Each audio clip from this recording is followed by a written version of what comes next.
Ici Europe 16h-18h sur Europe 1. Stéphane Bern et Mathieu Noël. 1. Historiquement vôtre. Historiquement Vôtre, l'émission qui remonte aux origines de ce qui fait notre quotidien. Et notre quotidien, c'est parfois les boîtes de conserve. David Castello-Lopez. Oui. Souvent, on décide de donner aux rues le nom de quelqu'un. Mais on ne réfléchit pas forcément au fait que dans ces rues, il va se passer des choses. Et quand ces choses se passent, elles deviennent donc bizarrement attachées à la personne qui a donné son nom à la rue. Moi, la première fois que j'ai embrassé une fille, c'était rue de Tocqueville. Et donc pour moi, Tocqueville, c'est plus seulement un philosophe politique français du 19e siècle, c'est aussi un bisou avec la langue. Pigalle, c'était quand même un sculpteur français génial du 18e siècle, mais aujourd'hui, c'est surtout des sex shops. Alors ça, c'est cocasse. Il n'y en a plus. Il y en a moins. Alors, il y en a sex moins. shop, il y en a toujours. Hein. Il y en a quelques-uns. Pas rue Jean-Baptiste Pigalle. D'ailleurs, Non. elle a changé de nom. Ouais. Elle s'appelle plus rue Pigalle, elle s'appelle rue Jean-Baptiste. Oui, mais il y a la Pigalle. place Pigalle. Enfin, en tout cas, Autour de la Pigalle. place Pigalle sur le boulevard Oui, il y a le Rochechouart, sexodrome. Pigalle, il reste quelques petites boutiques. Par exemple, Pigalle, c'est pas très associé je sais pas, aux institutions de l'État, par exemple. C'est plutôt Assez peu, associé. c'est vrai, oui, vous avez raison. C'est vrai, au c'est sexe, vrai. voilà. Mais parmi les choses qui peuvent arriver dans les rues, il y a aussi les tragédies. Copernic, c'est plus seulement un astronome polonais qui a compris que la Terre tournait autour du Soleil, c'est aussi un attentat à la bombe qui a tué 4 personnes dans la rue du même nom en 1980.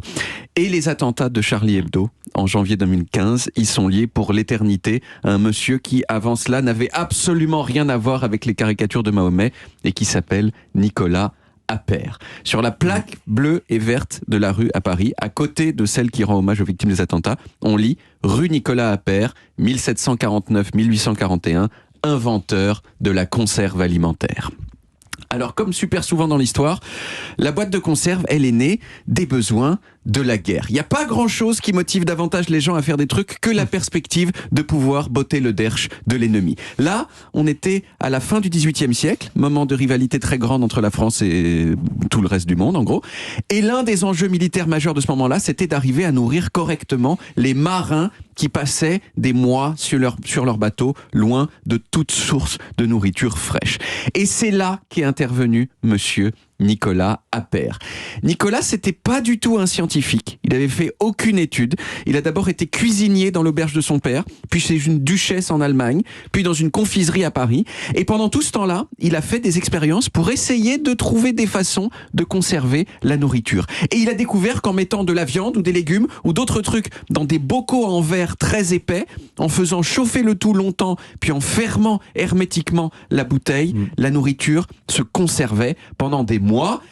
Mais ce qui est fou, c'est qu'il avait aucune idée de pourquoi ça marchait.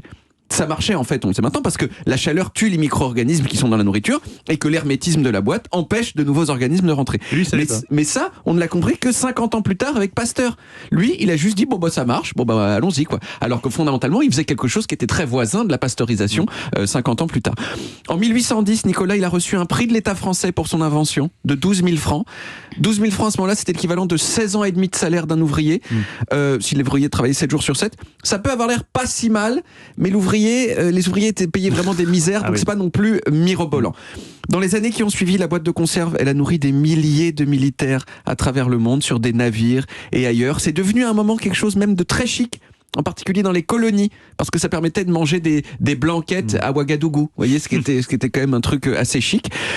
Et elle a fini par se démocratiser avec la Première Guerre mondiale, où ça faisait partie de la ration de tous les soldats dans les tranchées.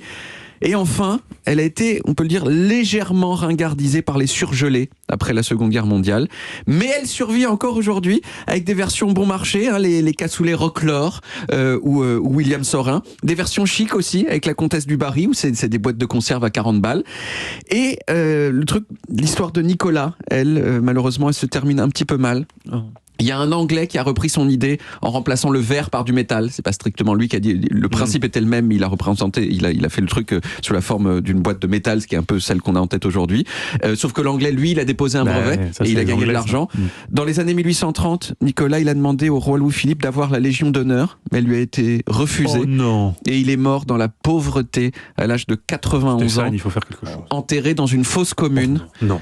Ça va trop loin. Et même le nom de sa rue aujourd'hui, il évoque quelque chose de triste, vous voyez, donc c'est triste pour Nicolas Appert, quoi. Voilà. Quelle loose. Ouais. Jusque Oui, parce dans que la ce que j'ai tombe. pas dit, c'est que les 12 000 francs, il les a reçus, mais en échange, il a dû publier et donner gratuitement son invention au monde, en fait. Et tout le monde a retenu effectivement la pasteurisation et pas l'apertisation, Très alors peu. que Voilà. c'est le même principe. C'est un principe tout à fait. C'est un peu C'est moins bien précis.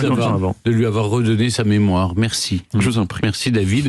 On retrouve les origines en podcast sur toutes les applis audio et en vidéo sur YouTube, Dailymotion et sur le site europe1.fr.